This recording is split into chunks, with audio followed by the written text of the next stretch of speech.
지난 시간에 우리가요, 바울이 여기 로마 아시죠? 로마에서 이제 추록을 하셔가지고 어딜 갔죠? 이 스페인으로 갔잖아요. 스페인 가가지고 그 다음에 어디로 갔어요? 스페인 가서 요 그레데 섬에 갔어요. 요 그레데 섬에. 이 그레데 섬에 가가지고 거기서 이분이 전도를 했어요. 그레데 섬에는 1, 2, 3차 여행 때 여기는 안 가셨거든요. 그렇기 때문에 이번에 처음 가신 거예요. 이분이 4차 여행 때. 그레데 섬에 가서 이제 전도를 하시고는 많은 사람들이 복음을 받아서 이제 모여들었어요. 이제 교회가 거기서 이제 하나가 생겨난 거예요. 그레데 섬에서. 그래가지고 이제 바울이 이제 사역자를 둬야겠다 생각한 거예요. 본인이 떠나기 전에. 그러다 보니까 생각나니 같이 따라가던 디도가 있네요. 디도가 그레데 섬 출신이거든요. 그래서 디도를 여기다가 이제 놓고 이게 이제 쭉 한 63년 정도 됐어요. 디도를 떨어뜨려 놓고 디도가 그레데 교회에 이제 담임 목사님이 되신 거예요. 그리고는 이제 이분이 여기서 어딜 갔냐면 밀레도라고 아시죠? 밀레도로 간 거예요. 밀레도 간 다음에 그 다음에 거기서 어디로 갔어요? 골로새로 갔죠. 골로새 갔다가 이분이 어디를 갔어요? 에베소로 간 거예요. 에베소로. 여기 밀레도, 골로새, 에베소로 간 거예요. 에베소에 가가지고 보니까 바울이 에베소는 좀 특별한 곳 아닙니까? 이분이 여기 가서 두라노서원부터 시작해가지고 정성을 많이 들인 도시 아니에요?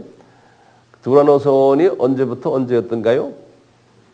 53년부터 55년까지.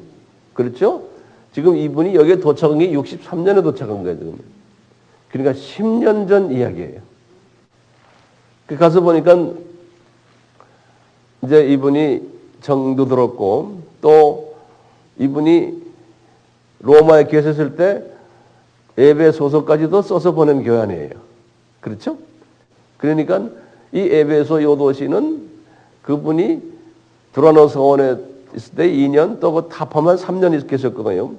그 다음에 에베소서까지 써가지고 보냈어요. 그게 한 61년으로 생각하시면 돼요. 그러다가 지금 63년에 다시 여기 지금 온 거예요. 와서 이제 우리 에베소에서 알다시피 에베소에서 결론적으로 너희들이 왜 이렇게 문제 많고 왜 이러냐 하면서 뭘 하라고 그랬어요? 하나님의 전신갑주를 입어라.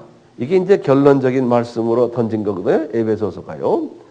그래서 이분이 2년 후에 지금 63년에 다시 들렸어요. 들려서 그 교회의 지도자들 만나고 교인들 만나면서 전신갑주를 입었는지 안 입었는지 한번 체크를 해본 거예요. 체크를 해보니까 별로 입질 않은 거예요. 이 하나님의 전신갑주는 뭐예요? 진리의 띠. 그렇죠?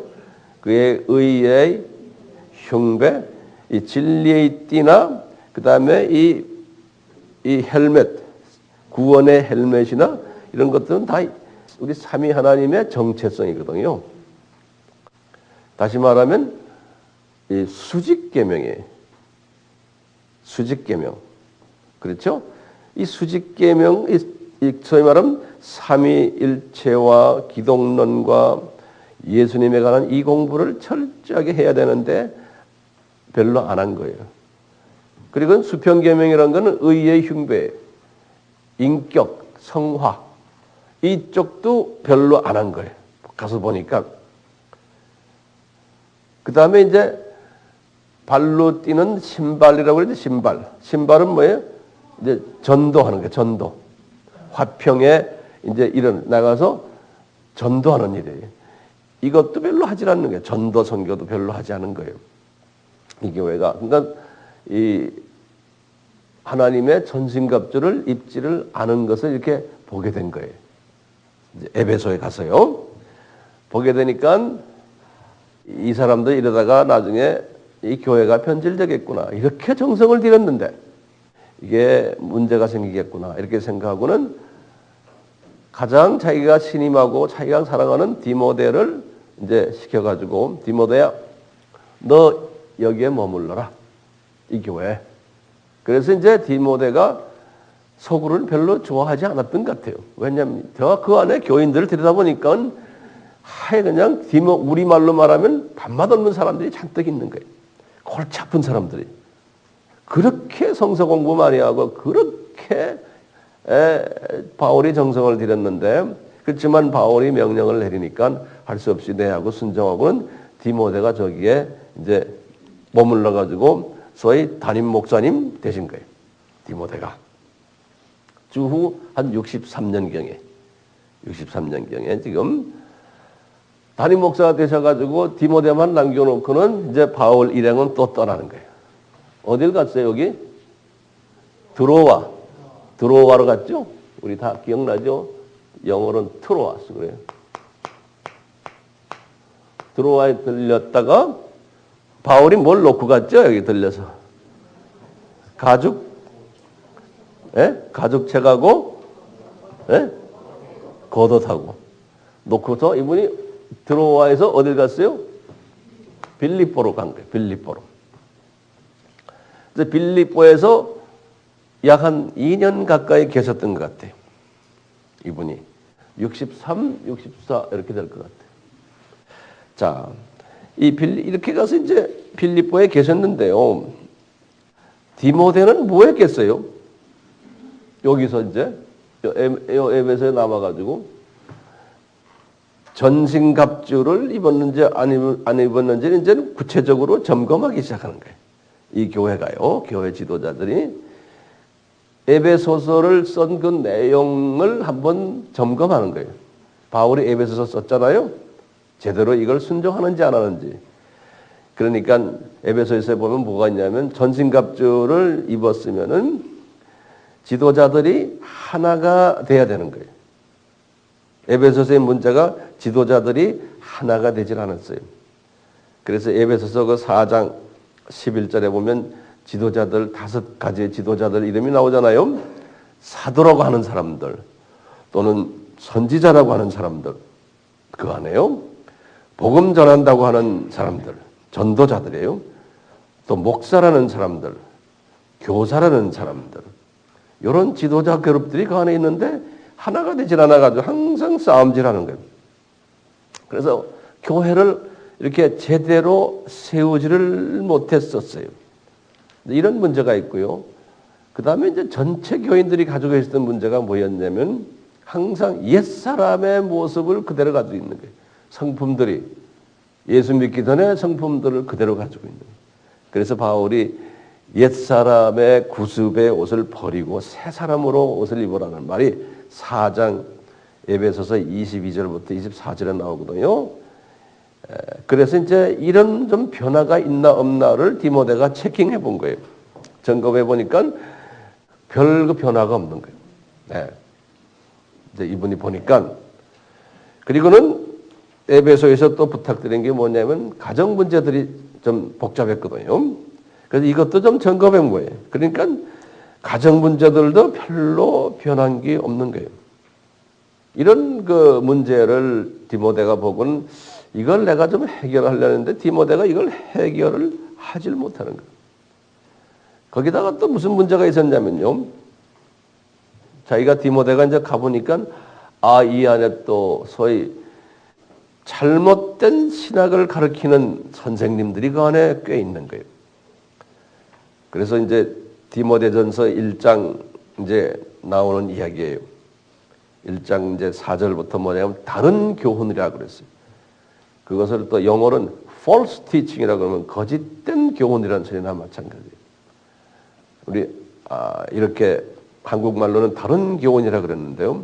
그러면서 무슨 다른 교훈이었냐면 구원론의 문제가 있는 구원론을 잘못 가르치는 거예요. 유대인 출신들이 뭐냐면 유대인들이 믿고 있는 신화나 또는 유대인들이 믿고 있는 족보들 유대 족보, 유대에 가르치는 모든 이런 것들을 잘 지켜야지만 구원이 가능하다라는 이런 잘못된 구원론을 가르치는 지도자들이 그 안에 있었다는 거예요.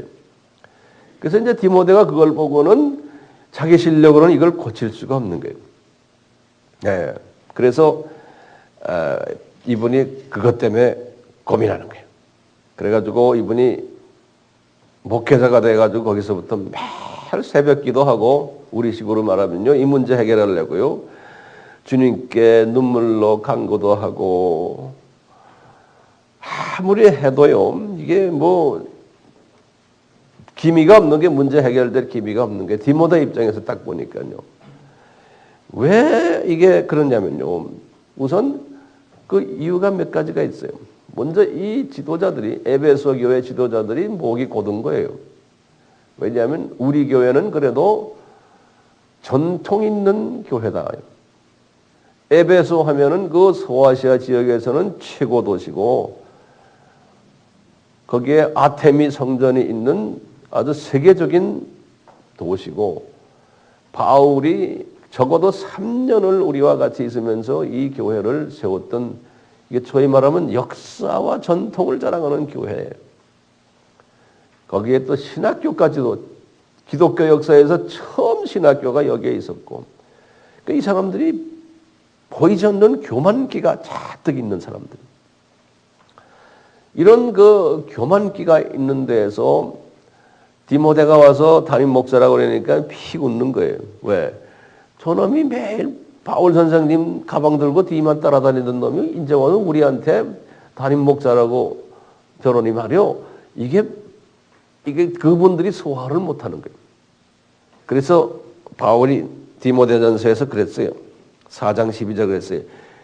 네가 나이가 어리다고 업신 여기는데 그 사람들이 그거 못하게 좀 네가 좀 제대로 좀 해봐라, 그런 말이 있어요. 그 경험이 없고 이제 사람이 순수하니까 이 성숙한 리더십을 보여주지는 못하는 거예요. 이 복잡한 사람들에게. 게다가 이 사람이, 디모데가 아시아 출신이 아니에요. 디모데는 리스트라 출신이에요.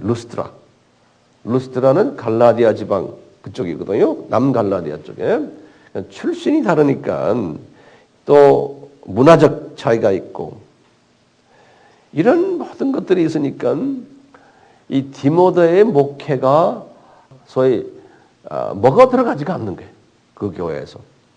그러니까 디모데가 스트레스를 받겠어요, 안 받겠어요? 바울 선생님이 자기를 가장 믿고서 그 교회 담임 목사님으로 모셨는데, 이건 뭐 도저히 뭐 안 되는 거예요. 그렇다고 해서 바울 선생님에게 이 문제를 이야기하기도 그렇고, 혼자서 고민하니까 이분이 무슨 병이 들겠어요? 위장병이 들게 돼 있는 게, 스트레스 받아서.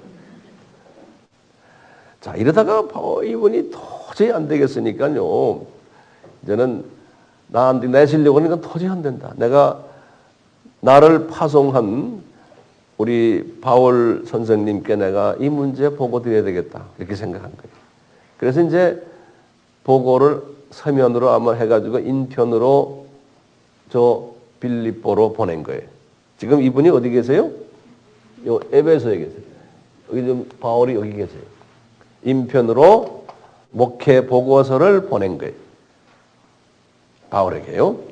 그래서 이제 보고서 내용을 제가 이렇게 디모데전서 내용을 쭉 보면서 그 문제를 내가 한번 나름대로 거꾸로 역산을 해봤어요. 이제 선생님, 우리 지금 교회가 문제가 많습니다. 제 실력으로는 감당할 수가 없습니다. 어떻게 해야 될지 저를 좀 도와주십시오. 이제 이게 이제 편지의 서두에 제가 지금 당면하고 있는 문제들을 좀 보고를 드리겠습니다 하는 거예요. 첫째 문제 보고는 뭐냐면, 도대체 신학적인 문제가 있습니다. 좀 힘이 있는 이 안에 지도자들이 그 구약적인 구원론을 가지고 와서 막 버티리는데 제가 도저히 이것을 어떻게 감당 못하겠습니다. 선생님 기억나세요? 에베소서를 그때 쓰셨을 때 선생님은 분명히 에베소서 2장 8절과 9절에 뭐라고 말씀하셨습니까? 구원은 하나님의 은혜인데 믿음으로 이 구원을 받는 거 아닙니까? 예수님을 믿음으로써 이것은 너희들의 행위로서 난 것이 아니고 이것은 전적으로 무료 선물이다. 그러는 은혜다.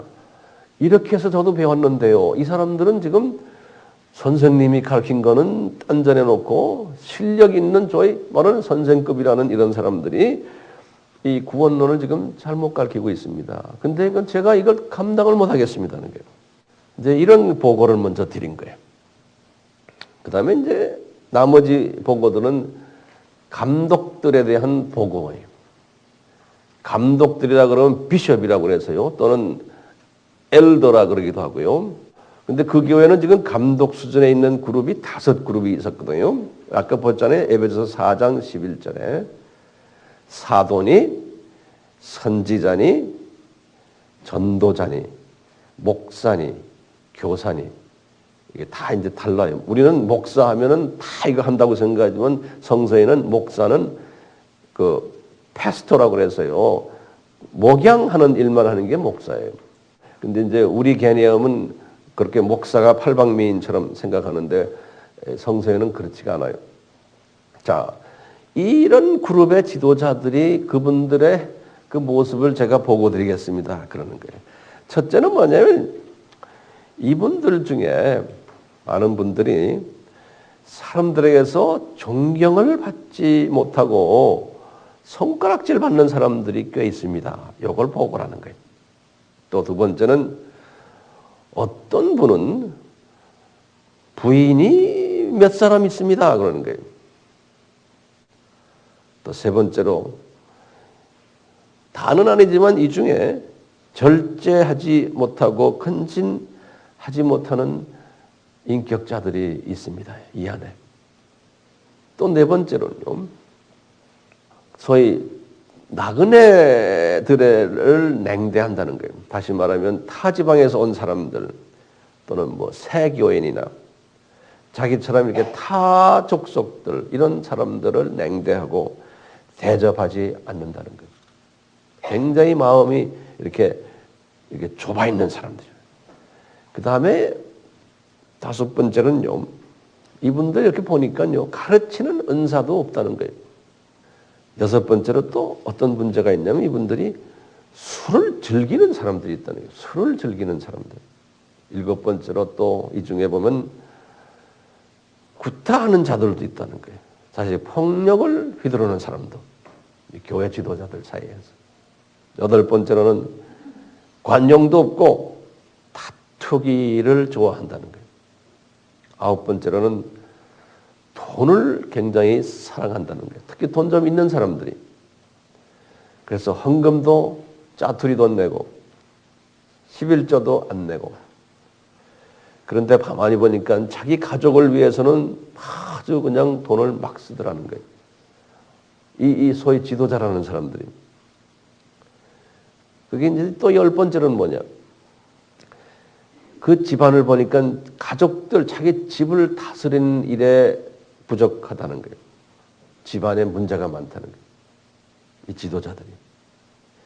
11번째는 뭐냐면 이 동네 안에서도 교회 안 나오는 사람들 앞에서도 이 지도자들이 손가락질 받는 걸 내가 몇 번 봤습니다. 이게 지금 이 에베소 교회의 지도자들의 모습입니다. 이렇게 보고를 하는 거예요. 두 번째 또 보고는요. 남자 집사들, 안수 집사죠. 그 당시에는 서리 집사라는 게 없으니까 성경에는요. 안수 집사님들의 모습이 또 심각합니다. 첫 번째로 이분들이 행동이 단정하지가 않습니다. 그 다음에 두 번째로 이 사람들 거짓말 잘하고 일구이연합니다. 그리고 세 번째로 술에 인박해 있는 사람이 있습니다. 네 번째로 더러운 일을 탐하는 사람들이 있습니다.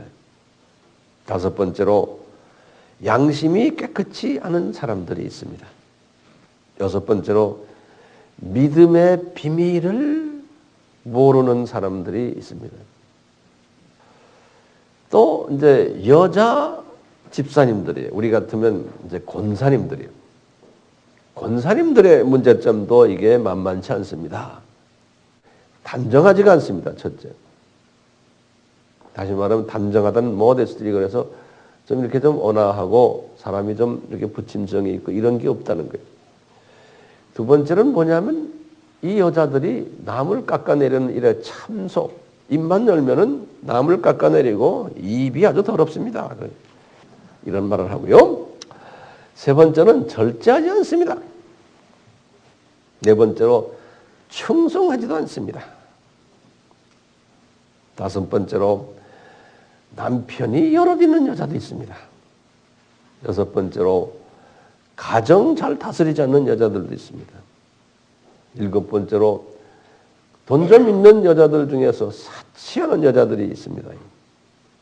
그리고 여덟 번째로 좀 대가 센 여자들이 있는데요. 여권 신장을 외치며 남자들 발바닥에 놓고 막 가르치고 남자들을 쥐고 흔드는 여자들이 있습니다. 이 순진한 디모데가 보니까 그냥 학을 띠는 거예요. 이 교회에. 예? 이 에베소 교회가 이렇게 변질돼 버린 거예요. 그러면서 디모데가 그런 게 이런 문제들 때문에 바울 선생님 저를 좀 도와주세요. 그러는 거예요. 저 솔직한 심정으로 이 교회 떠나고 싶습니다. 저 이거 다 포기하고요. 제가 빌립보로 가겠습니다. 제가 가도 됩니까? 그러면서도 속으로 선생님이 저를 분명히 허락하지 않을 터인데 제가 여기에 떠나라 할 때까지 있을 테니까 저 좀 도와주세요. 그런 거예요. 이건 바울 선생님도 보통 고집이 아닌 게요. 그랬으면 빨리 와라. 그러실 텐데 이분이 보통 분이 아니세요. 너 거기 그냥 있어라. 언제까지 있게 했어요? 이 문제되는 교회에 디모데가 이걸 해결하려면 힘든 성품인 사람인데 67년에 디모데 후서 썼죠. 그렇죠? 그럴 때 뭐라고 그랬어요? 디모데야, 너 이제 그 교회 목회 자리 놓고 나한테 오너라 그랬어요. 그때 나한테 오라는 데가 어디예요? 로마 감옥에 계셨을 때. 그러니까 이게 3년 정도 썼는데 4년, 5년, 6년, 7년, 그 4년을 혹독하게 목회 훈련을 시킨 거예요. 이 에베소 교회에서. 이건 어느 정도 됐으니까 나 너 보고 싶다. 너 오너라. 내가 대신 두기고를 거기다 보내겠다. 네 후임자로. 그래서 이렇게 해결책을 강구하는 내용을 보냈거든요. 그러니까 바울이 뭐라고 반응했겠어요? 너 지금 거기 그만두고 오면 후임자 없다. 그러니까 너 그냥 해라. 그렇죠? 그래서 거기 이제 3장 14절에 보면 이런 말이 있어요. 바울이 네가 그렇게 지금 그러니 내가 확 달려가서 너 좀 도와주고 싶지만 나 지금 너한테 내가 지금 시간의 여유나 마음의 여유가 없다. 그러니까 네가 알아서 다 해라. 이제 훈련시키는 거죠, 이분은. 그리고는 뭐냐면 대신 내가 편지 써줄게. 네 문제 해결을 위해서. 그럼 너한테 편지 쓰지만 실은 그 교인들에게 쓰는 거나 마찬가지예요. 그렇죠? 교회 지도자들에게. 그래서 이 편지를 써줄게 한 거죠. 그 편지가 디모데 전서인 거예요. 그러면 이제 답이 나왔어요. 어디서 썼어요? 빌립보에 썼죠. 뭐 금방 답이 나오네요. 수신자가 누구예요? 디모데죠. 그렇지만 깔려 있는 수신자는 거기에 이제 문제 있는 지도자들이 또 여자 권사님들. 그러면 집필 시기는 언제일까요? 이제 64년으로 이제 보면 되겠어요. 집필 목적은 디모데에게 목회 가이드라인을 제시해 주는 거라고 보시면 돼요. 그래서 이제 디모데 전후서, 디도서를 목회 서신이라 이렇게 부르죠. 디도서도 마찬가지예요. 디도가 지금 그레데 섬에서 목회를 하고 있는데 똑같은 문제점을 또 이분이 좀 경험한 거예요. 그래서 이제 바울이 편지로 대신해 주는 거예요. 디도서를. 자, 그러면 디모데 전서에 구조를 한번 봅시다. 그 편지 구조를. 제가 이렇게 보니까 한 7가지로 대별이 돼요. 구조의 첫 번째는 우리 알다시피 인사예요. 1장 1절에서 2절이에요. 두 번째는 뭐냐면요.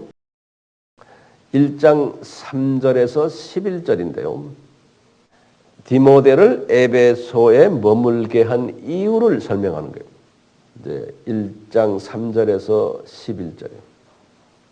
세 번째는 뭐냐면요. 이제 이분에게 디모데에게 디모데야 나도 내 삶에서 선한 싸움을 싸웠다 지금까지. 그렇기 때문에 나처럼 바울처럼 너도 선한 싸움을 싸워라. 이게 이제 명령이에요. 그래가지고는 이 부분이 많아요. 1장 12절에서부터 3장 13절까지 내용이에요. A good fight 그랬어요. good fight. 그러니까 악한 싸움이 아니고 선한 싸움을 해라. 그 다음에 네 번째는 4장 1절에서 5절인데요. 이 내용은 뭐냐면 디모데가 예언하는 거예요. 장차 거짓 선생이 이 교회에 출현할 거다라는 예언을 해줘요. 장차 이 교회에 거짓 선생이 출현할 거다. 그러니까 그거에 대비해서 가르쳐 주라는 거예요. 4장 1절에서 5절에. 그 다음에 다섯 번째로는요. 디모데야 너도 영성 향상을 위해서 노력하라는 거예요. 그래서 디모데의 영성 향상을 위한 권고의 말씀을 줘요. 너도 지금 배우는 입장이라는 거예요. 그래서 4장 6절에서 16절에 그 내용이 나와요. 근데 20여 년을 바울을 지금 따라다니는 사람인데 그래도 계속 이제 영성 향상을 위해서 공부하라는 거예요. 여섯 번째요. 이제 이분에게 그래 이제 교인 에베소 교인 관리 지침을 하다래요. 5장 1절에서부터 6장 10절까지. 그리고 이제 마지막으로 이제 일곱 번째는 디모데에게 주는 마지막 교훈의 말씀을 해요. 6장 11절에서 21절. 이렇게 해서 7가지로 대별이 돼요. 우리가 지금 디모데전서 이 6장까지 있는 이 긴 장을 1시간 내에 제가 압축해서 설명을 하기 때문에 이것만 가지고 우리가 뭐 한 달, 두 달을 공부할 수 있는데 여기 때문에 조금 벅찰지도 모르요. 그렇지만 딱 정돈이 되면 쉬워요. 자, 그러면요. 제목을 바꾸셔서 도대체 이 디모데는 누군가요? 이거 한번 간단히 한번 볼 필요가 있어요. 그러면 첫째로 고향은 루스드라예요. 사도행전 16장 1절에서 2절에 루스드라라고 해요. 자, 이번에 가족 상황은 어떻게 되는가? 보면 성서에 나오는 걸 보면 이분 아버지는 그리스 사람이에요. 헬라 사람이에요.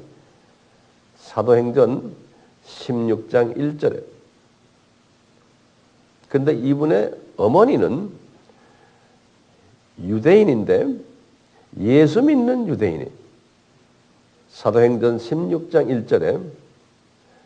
그런데 외할머니 이름이 또 나와요. 디모데 후서 1장 5절에. 디모데 후서 1장 5절에는 그 외할머니 이름을 로이스라 그랬어요. 모친의 유니게도 유대인인데 기독교인인 거예요. 그러니까 바울을 통해서 기독교를 접한 게 아니고 내 생각에는 베드로나 그 예루살렘 교회에서 파송 나간 사람들을 통해서 아마 기독교인이 되지 않았나 이렇게 짐작할 수 있어요. 그러니까 바울이 이분을 만날 때는 이미 디모데 가족을 만났을 때 이미 복음을 받았던 사람들. 예. 그리고는 모친이 유니게예요. 디모데후서 1장 5절에. 그런데 왜 조모가 있는데 그 이름이 로이스라 그래요. 로이스. 디모데후서 1장 5절에. 이 외할머니도 믿는 외할머니. 이제 바울이 이 두 여자분 어머니와 외할머니를 굉장히 칭찬했어요. 아주 참 착하시고 믿음이 담독한 분들이라고. 자, 그러면 가정교육은 어떻게 받았나? 이제 학벌은 우리가 모르지만요. 그 믿음의 외조모와 모친 밑에서 구약 성경을 배웠던 것으로 우리가 보고 있어요.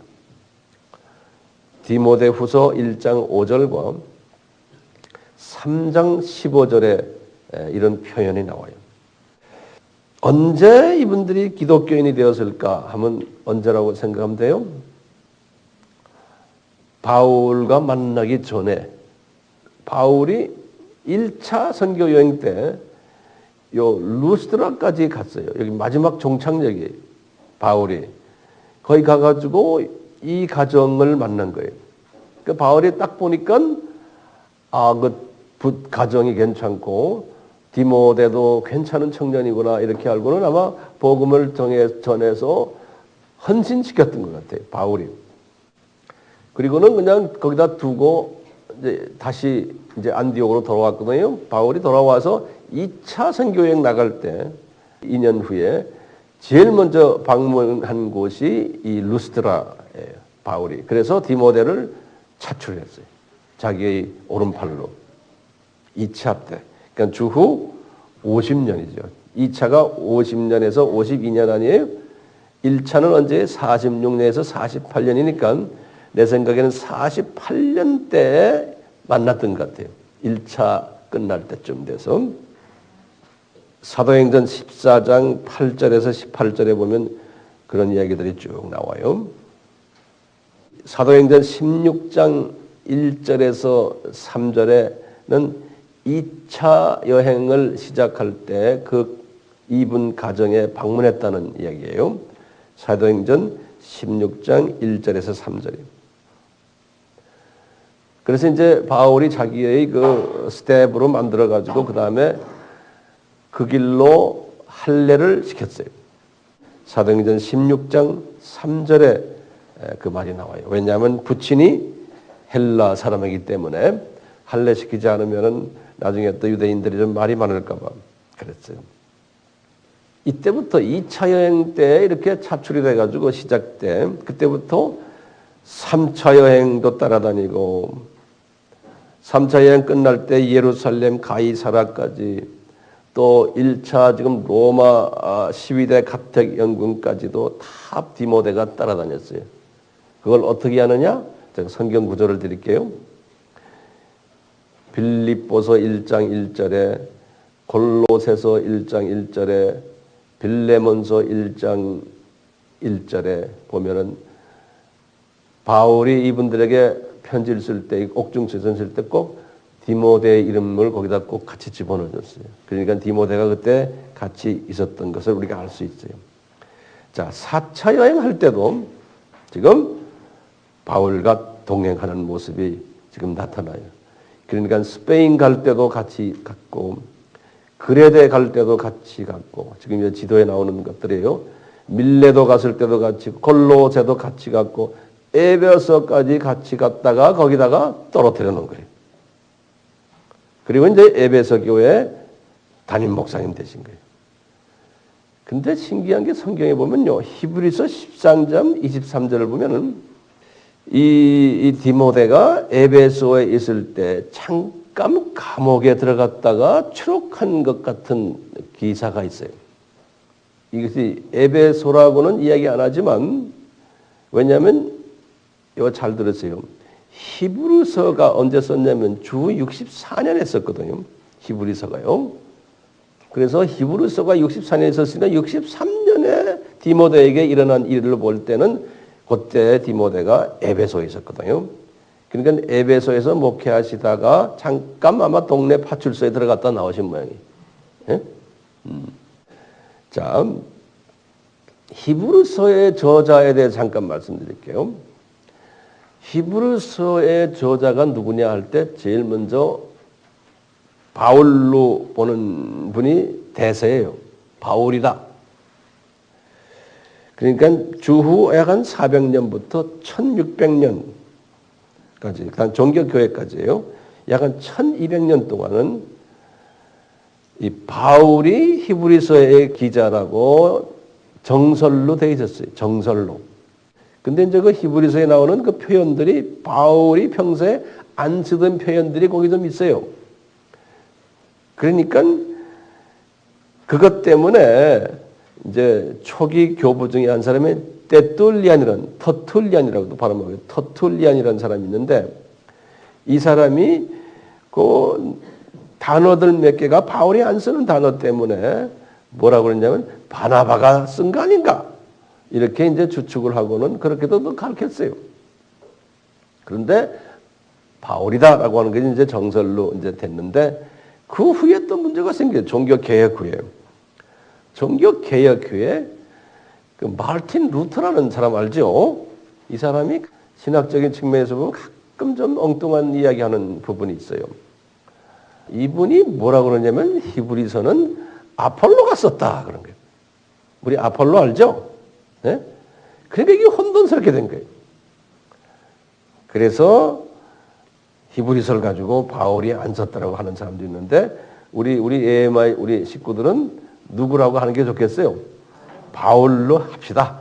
그래서 이제 바울이 64년에 히브리서를 썼는데 이 히브리서를 쓰면서 히브리서를 쓰는 거기에다가 디모데 이야기하면 디모데가 동네 파출소에 들어갔다 나왔다 이런 말을 쓴 걸로 생각하는 거예요. 그렇게 생각하면 되겠어요. 이 바울과 디모데의 관계를 보면요. 이 바울이 가장 편지 속에서 칭찬을 했던 사람이 이 사람이에요. 그 내용을 몇 가지 보면 첫째요. 믿음 안에서 나의 참 아들이라는 말을 썼어요. 디모데전서 1장 2절에. 그리고는 고향 사람들에게서도 칭찬받는 자라 그랬어요. 사도행전 16장 2절에. 그리고는 눈물을 많이 흘리는 눈물의 종이다. 디모데가. 이렇게 디모데 후서 1장 4절에 표현했어요. 그리고 디모데 후서 1장 3절에는 뭐라고 그랬냐면요. 청결한 양심을 가진 자다 그랬어요. Pure heart. 하트가 피어한 사람이다. 또 디모데 후서 1장 5절에는 거짓이 없는 믿음의 소유자다. 이렇게 아주 세상에 좋은 말은 다 뽑아다가 이분을 칭찬했어요. 그만큼 바울이 이분을 사랑했었어요. 신임했고. 그렇기 때문에요. 바울이 14권의 서신이 있는데 우리 히브리서까지 합하면요. 바울의 14권의 서신에서요. 6권의 서신이 디모데와 공동 집필한 걸로 돼 있어요. 꼭 디모데 이름을 거기다가 삽입해 줬어요. 나 바울과 디모데는 이렇게. 바울이 디모데는 쓰지도 않았지만 항상 디모데를 옆에다가 딱 집어넣어 주는 거예요. 6개의 서신에서. 고린도 후서에 그래요. 빌립보서에도 그래요. 골로새서도 그렇고. 데살로니가 전서. 데살로니가 후서. 빌레몬서. 이렇게요. 그래서 이제 우리가 추측하기를 바울이 순교 후에 아마 바울의 후임자가 이분이 되지 않았나라고 추측을 그냥 하는 거예요. 그런데 바울과 성품이 다르기 때문에 바울의 그 일을 잘 감당했을지 좀 의문스러워요. 좀 약한 성품이기 때문에. 자, 그러면 우리가 한번 그냥 간단히 디모데 전서를 한번 섭렵해 봐요. 간단하게요. 이런 배경을 가지면 그 다음엔 쉬워요. 첫째, 7단원 중에 첫째 단이 인사라 그랬죠. 인사라고요. 1장 1절에서 2절이거든요. 인사에서 1절에서 바울이 자기 정체성을 디모데에게 다시 말해줘요. 나는 우리 구주 하나님과 우리 소망이신 예수 그리스도의 명령에 따라서 예수 그리스도의 사도 되었다 하는 거예요. 분명히 내가 되고 싶어 된 것도 아니고 예수님의 명령에 의해서 내가 사도가 된 사람이라는 거예요. 그러니까 나는 이미 예정이 되어 있었고 부르심이 있었고 명령이 거기에 따라왔다는 거예요. 그러니까 우리가 아무나 신학교 가는 게 아니에요. 분명한 콜링이 있어야 되는 거예요. 예정이 있어야 되고. 안 그러면 본인도 괴로워져요, 나중에. 자, 그러면서 이제 수신자인 디모데를 부르기를 믿음 안에서 참 아들인 디모데야. 그러면서 내가 너에게 편지한다는 거예요. 근데요, 이 편지에서 특색이 하나 있는 게 그 다음에 나오는 거예요. 하나님 아버지와 그리스도 예수 우리 주께로부터 이제 너에게 은혜와 긍휼과 평강이 내게 있을지어다 그래요. 근데 사도 바울은요, 편지마다 이 말을 쓰는데 긍휼은 포함되지 않아요. 항상 사도 바울의 편지는 시작과 끝이 은혜와 평강이 있기를 원한다 그래요. 근데요, 사도 바울의 편지 중에서 딱 두 군데서 거기 가운데다가 긍휼을 집어넣었어요. 그게 지금 디모데 전서, 디모데 후서예요. 디모데에게만 이 긍휼을 딱 집어넣었어요. 왜 그럴까요? 네? 이 디도서에도 긍휼이 없어요. 이 디모데 전후서에만 딱 있어요. 이 긍휼이라는 건 지금 왜 그러냐면 디모데가요, 이 교회 문제 있는 교인들을 지금 생각하니까요, 에베소 교회 감독들, 안수 집사님들, 여자 권사님들 보니까 아이고 그냥 별로 쳐다보기도 싫은 거예요. 예. 그러니까요, 이분이 바울이 그걸 쫙 읽은 거예요. 성령님께서 읽으니까 너 그분들에게 긍휼을 베풀어라는 거예요. 이 긍휼이라는 건 뭡니까? 불쌍히 여기라는 거예요. 이미 바울은 그걸 소화를 했는데 디모데가 그걸 소화를 못한 거예요. 그 사람들을. 어떻게 우리가 소화해야 돼요? 아, 저 사람들은 천신갑주 입으라 그러고 좀 성품도 좀 변하라 그러고 좀 참 말씀 속에 들어가서 모든 삶이 좀 변하면 좋을 텐데 그러면서 뭘 보여줘야 돼요? 저 사람들 은혜가 없구나. 저 사람들 영적으로 어린아이들이구나. 타이틀은 다 높은 타이틀 가지고 있지만 그걸 불쌍히 여겨라는 거예요. 긍휼을 보여주라는 거예요. 자기가 하고 싶어도 그게 되는 게 아니라는 게 이 주님이 주신 은혜가 따라와야 된다는 거예요. 내가 노력해서 되는 게 아니라는 거예요. 그렇기 때문에 이 긍휼이 는 은혜와 붙어 있는 거예요. 그래서 grace and mercy and peace인 거예요. 그래서요, 주님의 은혜가 있어서 그 사람들이 변해야 되는데 그 변하지를 못하는 거 너 불쌍히 여겨라는 거예요. 그분들은. 이게 이제 높은 차원의 사람이에요. 네? 긍휼히 여겨라. 그러면 우리 마태복음 5장 7절에 뭐라고 했어요? 긍휼히 여기는 자는 복이 있나니 내가 긍휼히 여김을 받게 된다는 거예요. 그러니까 디모데야, 너 자꾸 꼬투리 잡아서 그 사람들 미워하지 말고 답답하게 생각하지 말고 긍휼을 베풀어 주라는 거예요.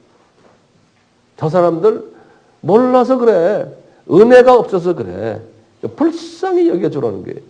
그러면 디모데야, 주님이 너도 이런 문제가 좀 있잖아. 너도 긍휼을 받게 된다는 거예요.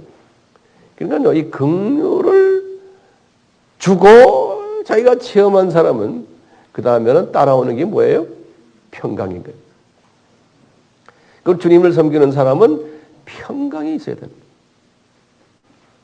환경은 어렵지만 그 환경에 지배를 안 받는 거예요. 평강이 다 있는 거예요. 그래서 디모데에게 자기 사랑하는 참 아들에게 부탁하는 게 뭐예요? 은혜와 긍휼과 평강이 내게 있을지어다. 지금 디모데가 이 평강이 없는 거예요. 그렇게 바울을 열심히 따라다니고 선교 일도 많이 하고 뭐 가르치는 것도 많이 했는데 문제 인물들을 딱 보고는 그것 때문에 평강을 가지지 못하는 거예요. 우리 누구나 다 있는 거 아니에요? 정도의 차이가 있죠. 그러니까 디모데도 그렇게 사역을 많이 했는데도 아직도 이런 걸 보고 평강이 없는 거예요. 그러니까 이분도 내가 볼 때는 아직도 믿음이 그렇게 센 믿음은 아닌 것 같아요. 그러니까 더 공부하라는 거예요. 자, 두 번째 단원이 에베소에 너를 머물게 한 이유가 뭔지 아느냐? 1장 3절에서 11절에 쭉 말씀하시는데요. 거기에 초점이 뭐냐면 이 교회 안에 우리가 지금 들려보니까 같이 거짓 교훈을 가르치는 소위 구원론을 잘못 가르치는 사람들이 있기 때문에 다른 문제들도 있지만 이거를 네가 좀 해결하라는 의미에서 내가 너를 여기에 머물게 하겠다. 그리고는 소위 전신갑주의 입지하는 사람들도 많이 눈에 띈다.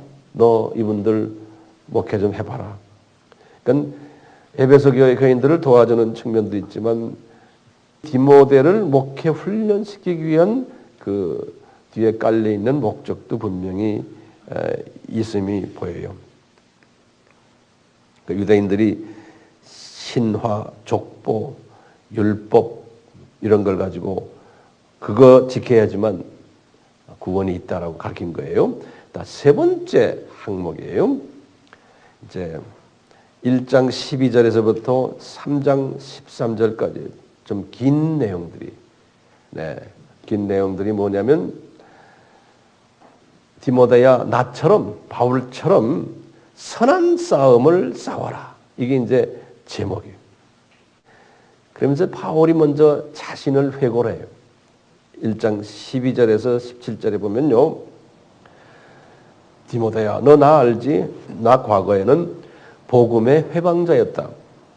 핍박을 했던 핍박자고 내가 포행자고 죄인 중에 괴수다. 그런데 예수님이 오래 참으심으로 나에게 은혜와 긍휼을 베풀어 줘서 내가 영생을 받게 되고 이제 이 영생을 전하는 선한 싸움을 하는 복음 전파자가 되었다. 너 나 알잖아? 이런 말을 해요. 그러면서 이제 1장 18절에서 20절에 그래요. 디모데야 너도 내가 너한테 예전에 예언했잖아. 너 이런 사람 될 것을 그 예언대로 너도 이제 이런 사람이 되어라. 그래서 선한 싸움을 하는 사람이 되어라. 그렇기 때문에 에베소 교회 사람들을 이렇게 보고는 두려워하거나 미워하는 마음이나 그런 거 없이 그분들에게 사랑의 마음으로 전신갑주를 입혀줘라. 이게 이제 선한 싸움인 거예요. 그러니까 다시 말하면 삼위일체론도 잘 가르치고 기독론을 잘 가르치고 이 복음의 구원론, 요 기본되는 성결론, 그다음에 전도론 이런 것들을 잘 가르쳐라. 듣든 안 듣든 이게 선한 싸움이라는 거예요. 예? 힘들 거다 너. 기름 안 쳐진 바구를 돌리는 것처럼 힘들 거다. 그렇지만 해라. 이게 선한 싸움이라는 거예요. 두 번째 선한 싸움은 뭐냐면요. 2장 1절에서부터 15절에 말하는 거예요. 지금 로마 황제 네로가 우리를 얼마나 괴롭히니? 그 다음에 그 아시아 지역에 있는 에베소 중심으로 있는 그 아시아 지역의 로마 총독이 얼마나 우리 기독교인들을 괴롭히니? 너도 그래서 감옥에 들어갔다 나왔다 했잖아? 이런 사람들을 향해서 보면 네 가지 기도 방법을 가르쳐줘요. 이제 이 기도 방법을 우리가 이제 많이 활용하는 거예요. 뭐냐면 첫째, 2장 1절 보시면 먼저 이 왕들을 위해서, 이 파워 가진 사람들을 위해서 간구해줘라. 그런 거예요. 그래서 이제 기도의 첫째 기도에는 간구라는 기도가 있어요. request, asking 하는 거예요. 두 번째 기도를 뭐라고 그랬냐면 기도해줘라 그랬어요. prayer. 영어로는 prayer 그랬어요. 이것은 이제 주님과 나와의 인격적인 대화를 하는 것으로 생각하시면 돼요. 퍼스널 대화에 prayer. 간구는 asking 하는 거예요. 이거 해주세요. 저거 해주세요. 세 번째 기도는 도고다 그랬어요. 도고는 영어로는 intercessory prayer. 중보 기도. 남을 위해서 기도해 줍니다. 중보 기도해.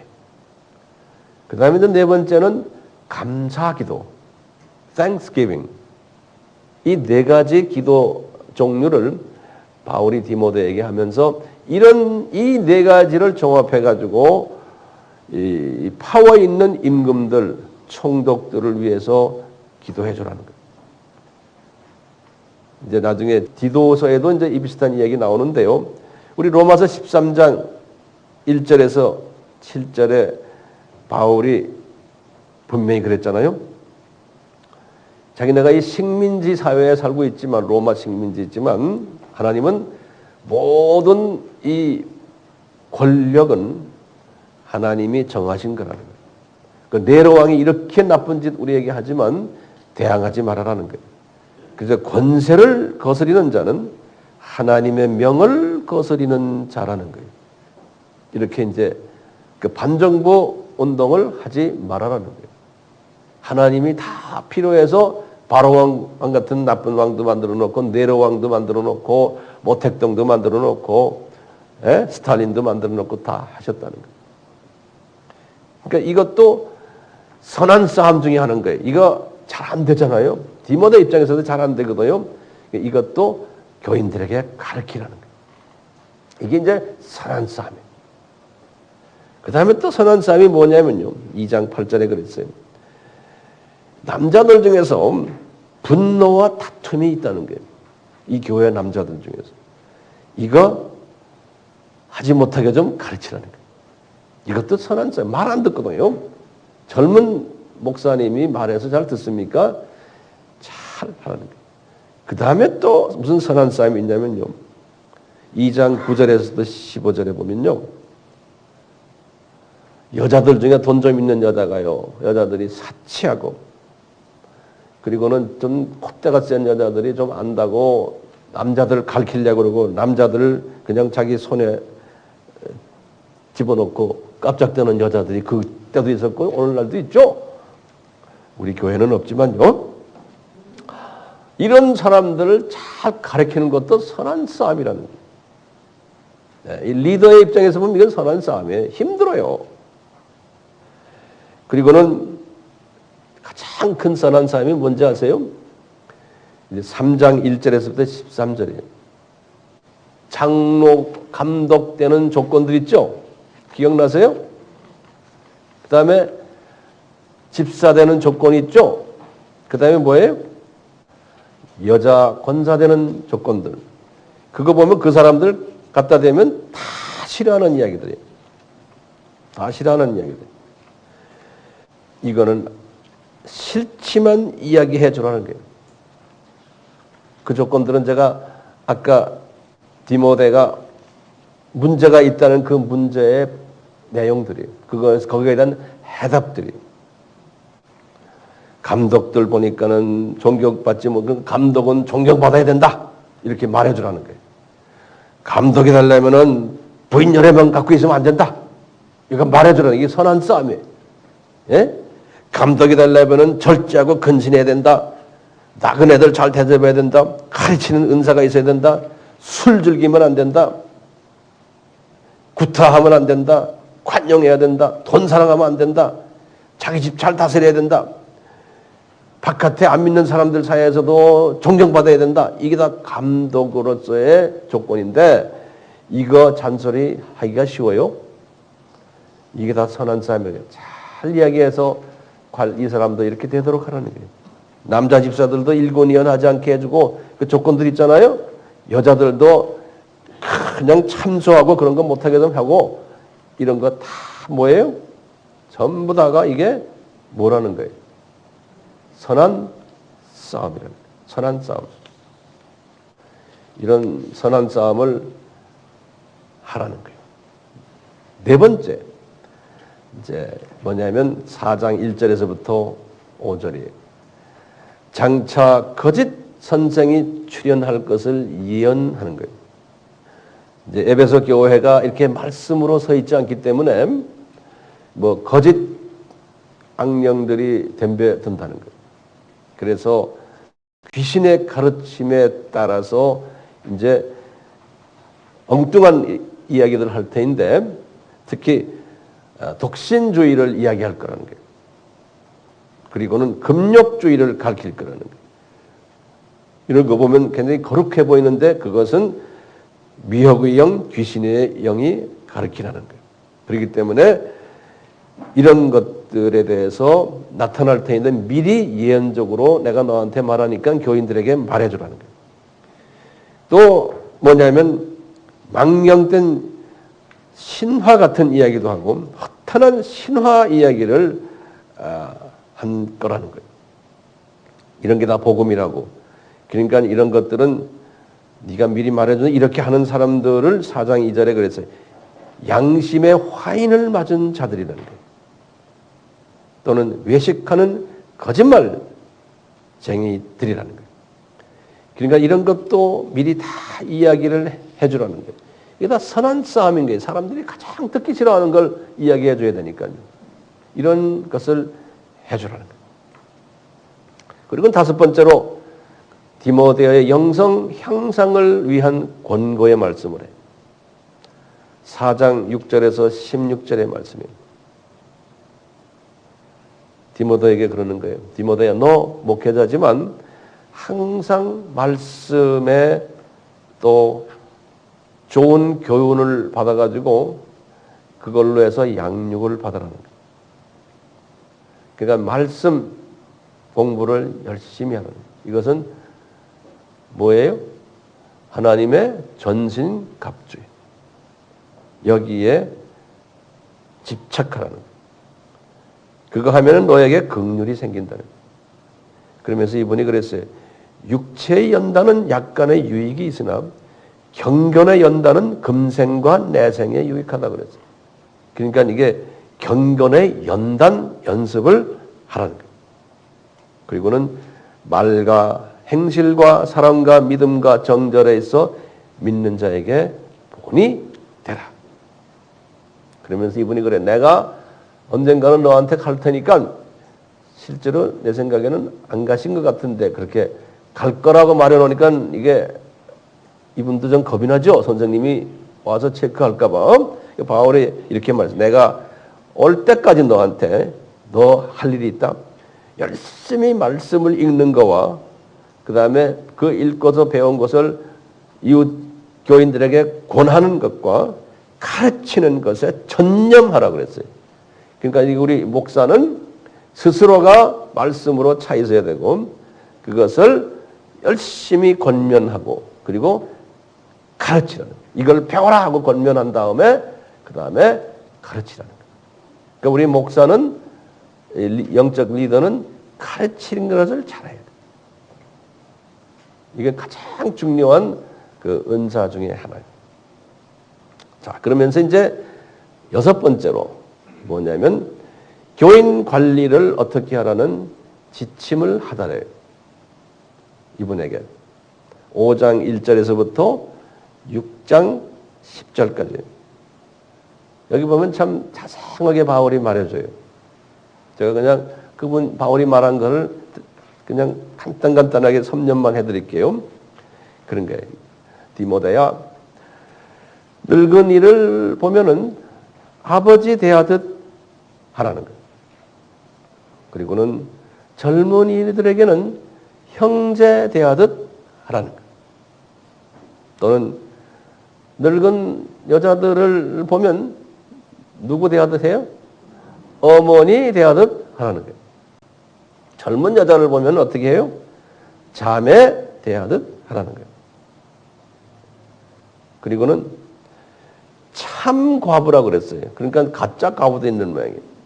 왜 그러냐면 나이 가지고 참 과부라는 것은 60세 이상을 이야기하는 거예요. 그 다음에 한 남편의 아내인 거예요. 근데 남편이 많았던 여자는 과부석에 안 들어가는 거예요.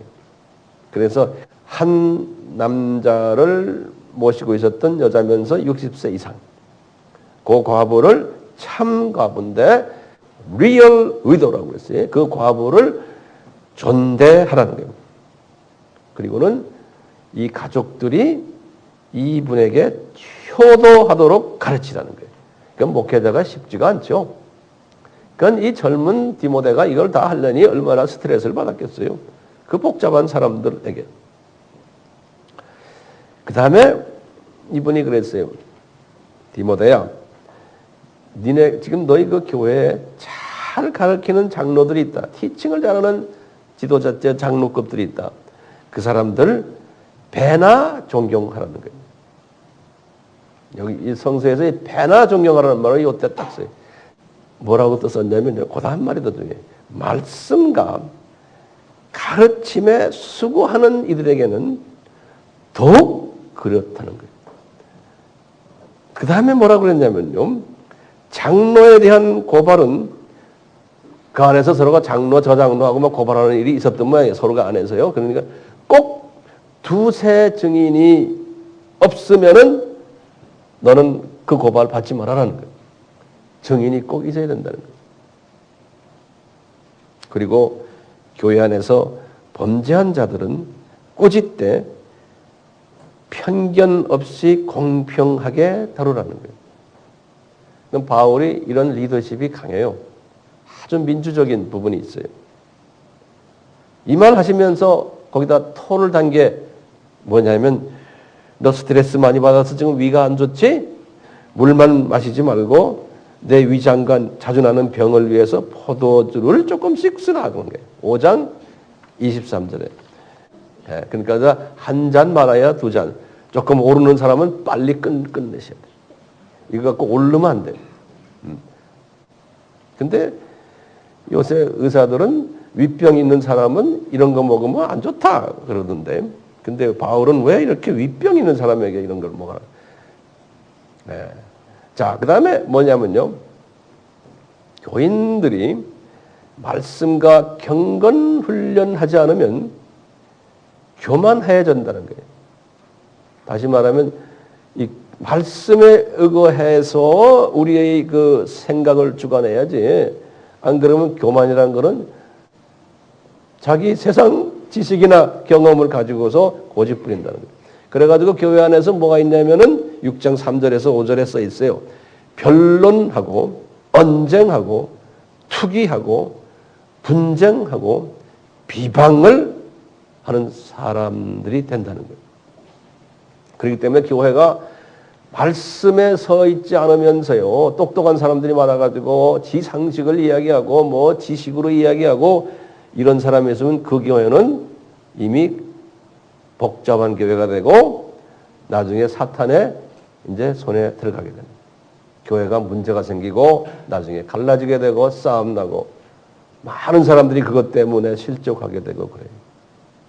그렇기 때문에 이 하나님의 전신갑주 있는 게 굉장히 중요한 거예요. 자, 그 다음에 이제 바울이 강조한 게요. 그 교회 안에 돈 있는 부자들이 좀 있었던 모양이에요. 6장 6절에서 10절에 그랬어요. 돈 사랑하는 자에게 이것을 가르치라 그랬어요. 그러면서 이 유명한 말들, 우리가 많이 들은 말들을 바울이 이때 이야기하는 게 뭐라고 그러냐면 우리가 세상에 아무것도 가지고 온 것이 없으며 또한 아무것도 가지고 가지 못한다. 이거 알면서도 우리가 그러죠. 빈손으로 왔다, 빈손으로 간다는 말이 평소에 예수 안 믿는 사람들 쓰는 말인데 여기 디모데 전서에 보면 그게 나와요. 바울이 그랬어요. 그 다음에 뭐라고 그랬냐면 우리가 먹을 것과 입을 것이 있은즉 족한 줄로 알자는 거예요. 그러면서 부하려 하는 자들은 시험과 올무와 여러 가지 어리석고 해로운 욕심에 떨어지나니 곧 파멸과 멸망에 빠지게 된다는 거예요. 그러면서 그 유명한 말 했어요. 돈을 사랑함이 일만 악의 뿌리다. 그런 거예요. 예? 여기다 여기서 나온 말이에요. 그러니까 디모데에게 가르치는 거예요. 너희 교회에 돈 좀 있는 사람들, 사업가들 있지? 고향번들 돈 안 쓰잖아? 그러면서 고향번들 돈 좀 쓰게 해라. 디모데가 할 수 있어요? 힘들어요. 디모데 실력 가지고는 안 돼요. 바울도 잘 못해요. 예. 그러면서 이런 말 했어요. 부자들은 정함 없는 재물에 소망 두지 말고 하나님께 소망을 두라. 이런 말을 했어요. 바울이 이런 삶을 사니까 이런 말씀 할 수 있죠. 그리고 이제 마지막으로 디모데에게 주는 마지막 교훈이 있어요.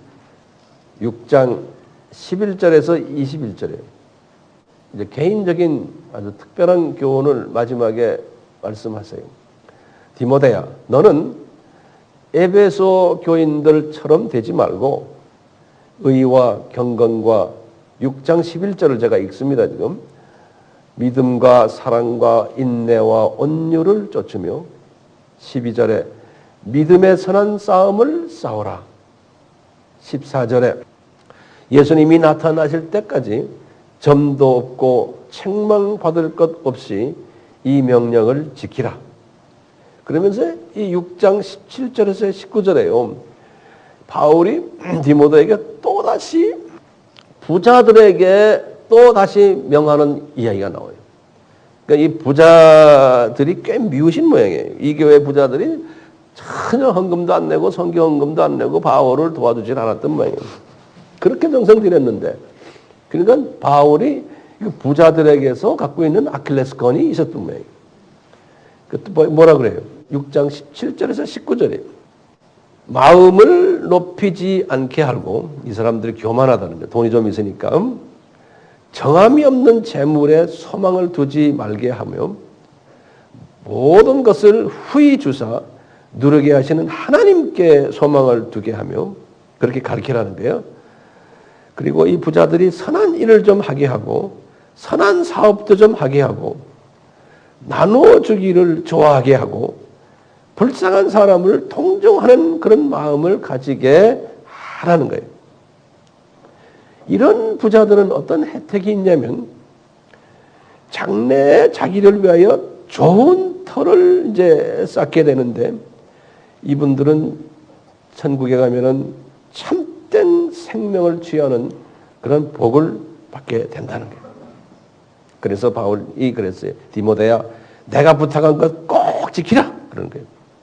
그러면서 너에게 은혜가 너희와 함께 있을지어다. 그리고 이 편지를 끝냈어요. 디모데전서 끝냈어요. 자, 그런데 여기에 관계돼가지고 몇 가지 제가 부연의 말씀을 좀 드리려고 해요. 결론적인 말씀인데요. 디모데가 에베소 교회를 몇 년 사역했어요. 그러고 보니까 4년이죠. 63년에서 67년까지 이제 사역을 했는데, 우리가 조금 이렇게 멀리서 보면 이 교회를 디모데가 이렇게 열심히 수고를 했는데 좋은 열매가 맺어지질 않았어요. 이 감독이나 집사나 여집사들이요, 이 하나님의 전진갑주를 입기를 싫어했어요. 이 교회가. 그러니까 이 사람들은 이런 복음의 본질을 배우기는 싫어하고 비본질을 좋아했어요. 대부분의 이런 교회들이 많죠. 예컨대 뭐 기복신앙이든지 또는 번영신앙이든지 이렇게 하면 이 세상에서 돈 벌고 이 세상에서 행복해지고 성공하고 자녀들 잘 되고 뭐 이런 모든 번영신학들이에요. 예수 이름으로 이렇게 하면 됩니다. 헌금도 이렇게 내면 막 또 복을 줍니다. 뭐 전부 이 세상에서 잘 되는 이야기만을 사람들은 듣기를 좋아하거든요. 그러다가 언젠가 우리가 이 세상을 떠나는데 그런 식으로 그런 복음을 전하는 걸 요새 번영, prosperity gospel이라고 해요. 이것이 굉장히 전 세계적으로 지금 많이 퍼져 있고, 그런 교회들은 구름대같이 사람들이 모여요. 긍정신학, 긍정적인 사고방식까지면 다 잘 됩니다.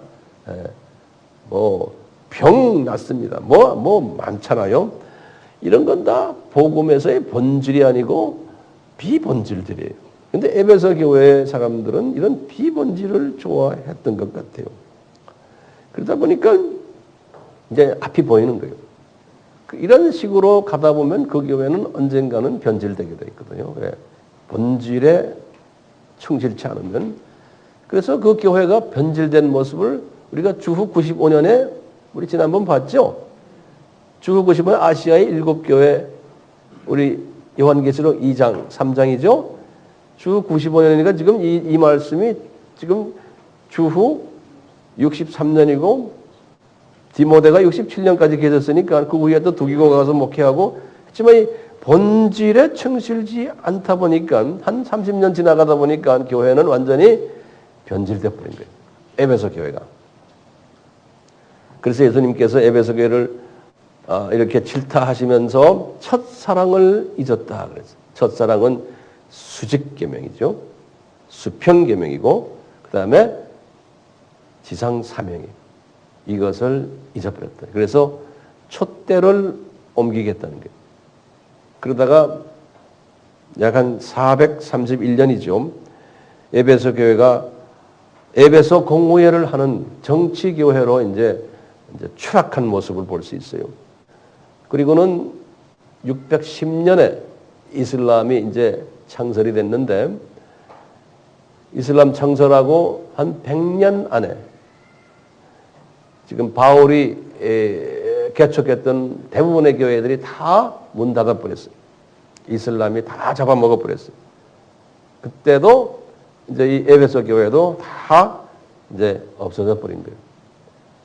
그러니까 우리 주님이 역사 속에서 우리에게 보여주는 거죠. 우리 보시면 7교회 중에 5교회가 에베소 교회 같은 교회였었어요. 본질보다는 비본질에 열심이었던 교회들. 예컨대 우리 에베소 교회도 2장 4절에 첫사랑 버렸다고 그랬죠. 버가모 교회도 2장 14절과 15절에 보면 발람의 교훈을 가르치는 자들이 있고 니골라당의 교훈을 가르치는 자들이 이 교회에 있었다는 거예요.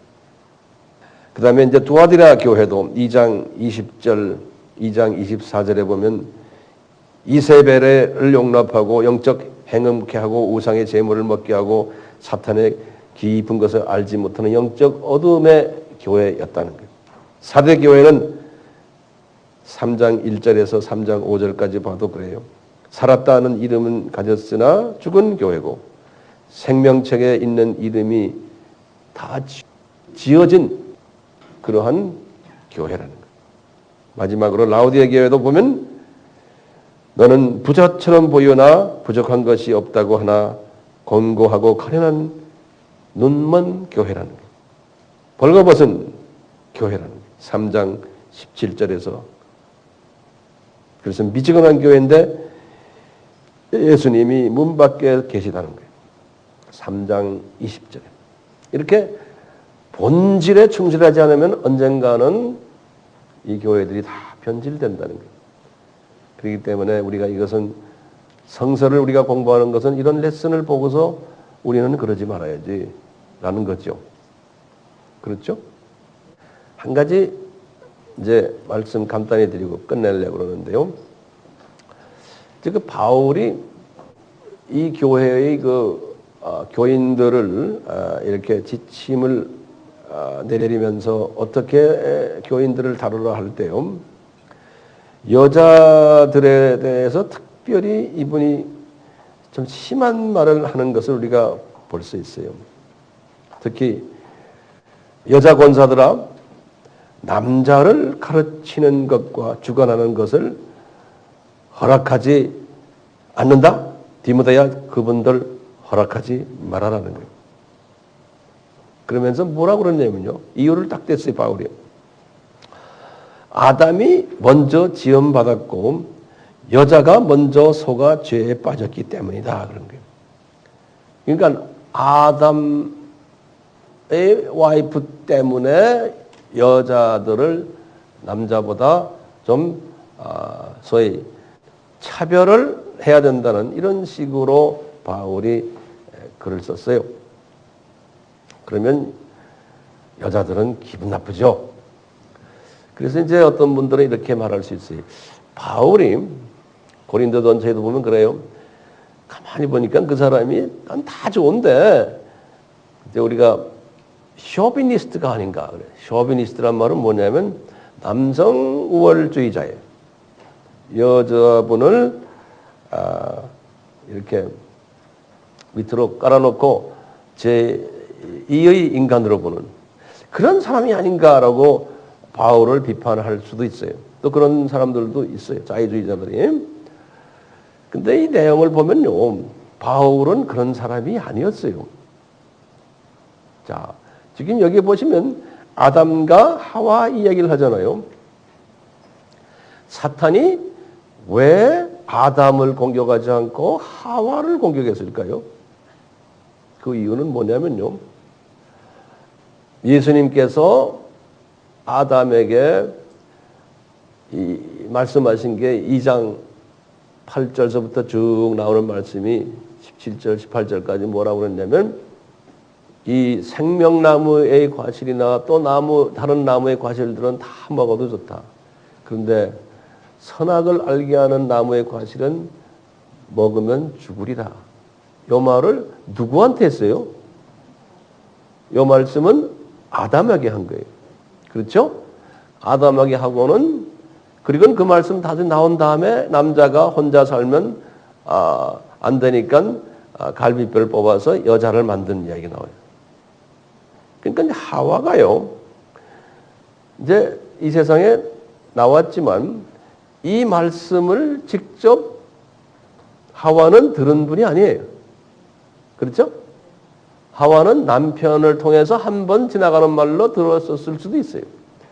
들었어요, 분명히. 그러니까 이제 사탄이 공격을 누구한테 했어요? 여자한테 한 거예요. 왜? 그러니까 이런 말로 돌려서 말하니까 거기에 속혀가지고 그냥 여자가 그냥 그대로 갔거든요. 이 말은 뭐냐면요. 왜 이 바울이 이런 말 하냐면은 봐라. 아담은 말씀으로 차 있는 사람이지만 요 하와는 말씀으로 차 있는 사람이 아니라는 거예요. 여자가 그 당시에는 교육 수준이 낮았기 때문에 1세기 때는요. 그 후에도 그렇지만요. 여자가 말씀 공부를 잘 할 기회가 없었던 거예요. 그러니까 여자가 교회 안에서 지도자가 될 수 있는 확률이 낮은 거예요. 왜냐? 교육 수준이 낮고 말씀 공부를 하지 않고 대신 남자가 교육 수준이 있고 남자가 말씀 공부를 하니까 그런 차원에서 바울이 실력 없는 여자들을 괜히 까짝대고 큰소리치고 선생 노릇 하지 말아라는 의미예요. 보세요. 바울은요. 우리 잘 알죠? 우리가 헤이스라 그러죠. 원 그럴 때 갈라디아서 3장 28절에 뭐라 그랬어요? 유대인이나 이방인이나 남자나 여자나 자유자나 노예나 예수님 안에서 다 하나다 그런 거예요. 그러니까 바울은 쇼비니스트가 아니에요. 남자 여자를 이퀄로 보는 분이에요. 그런데 남자 여자든 뭘 기준으로 해요? 실력이 있느냐 없느냐로 가지고 하나님의 말씀에 실력이 있느냐 없느냐를 가지고 잣대를 대는 거예요. 보세요. 바울이 2차 여행을 하면서 고린도에 들려가지고 브리스길라와 아굴라를 만났죠. 그때는 아굴라와 브리스길라를 만났죠. 근데 두 부부를 놓고 성경 말씀을 가르치는데 여자가 더 실력이 있는 거예요. 그러니까 누가 더 그걸 알고는 이름을 바꿔버렸어요. 누구 이름 먼저 나와요? 브리스길라와 아굴라로 나오는. 우리 다 알잖아요. 성서가 남전 여비 사상이 있는 게 아니에요. 실력으로 가는 거예요. 그래가지고는 어떻게 했어요? 아볼로가 딱 나타났는데 성서 잘 몰라요. 아는 것 같은데 자유신학이에요. 그러니까 누가 아볼로를 가르쳤어요? 아굴라와 브리스길라가 안 했어요. 브리스길라와 아굴라가 아볼로를 가르쳤다고 했어요. 말씀을. 그러니까 바울이 왜 여자가 가르쳐? 그렇게 하지를 않았어요. 그대로 인정해줬어요. 그러니까 오늘날은 우리 부모님 때만 해도 여자들이 학교를 잘 부모님들이 안 보낸 모양이에요. 뭐 대학 가는 거는 상상도 못했지만 요새는 여자들이 다 대학을 가고 여자들이 더 자상하고 하니까 남자들 지금 머리 위에 올라앉은 여자들도 많잖아요. 똑똑한 여자들이 대통령이 되는 이 세대에 살고 있는데 이제 교회 안도 마찬가지예요. 우리 여자들이 더 똑똑하고 말씀으로 차 있으면 얼마든지 지도자가 될 수 있고 가르칠 수가 있는 거예요. 우리가 지금 그렇게 하고 있죠. 그러다 보니까 남자들이 주눅이 드는 사람도 있었대요. 뭐 할 수 없어요. 주눅이 들어도. 주님이 자기의 뜻을 이루시기 위해서 요새는 여자들을 더 열심히 하게 하는 것 같아요. 남자들은 정말 분발해야 되겠어요. 우리 교회는 좀 그렇지 않지만 우리 교회는 남자 여자 보면 거의 실력들이 비슷비슷해요. 막상 막하에. 자, 디모데 전서 마쳤어요. 대강 그림이 그려졌어요? 예, 우리 같이 기도합시다. 예수님, 저희들이 제한된 머리를 가지고 사도 바울을 통해서 디모데에게 하신 말씀을 다 소화하진 못하지만 성령님께서 우리에게 지혜를 주시고 분별력을 주시고 또 주님이 주시는 명철과 지식을 주셔서 이 말씀을 우리가 잘 소화하고 우리의 삶 속에 적용을 하여 주님 앞에 잘했다 칭찬받는 복된 자들이 되기를 소원합니다. 저희들에게 이 은혜를 베풀어 주시기를 바랍니다. 예수님의 이름으로 기도드리옵나이다. 아멘. 지금 이 시간은 예수 그리스도의 무한하신 은혜와 하나님 아버지의 극진하신 사랑하심과 성령님의 감화, 감동, 깨달음, 순종케 하심이 항상 우리에게 있기를 축원하옵나이다. 아멘.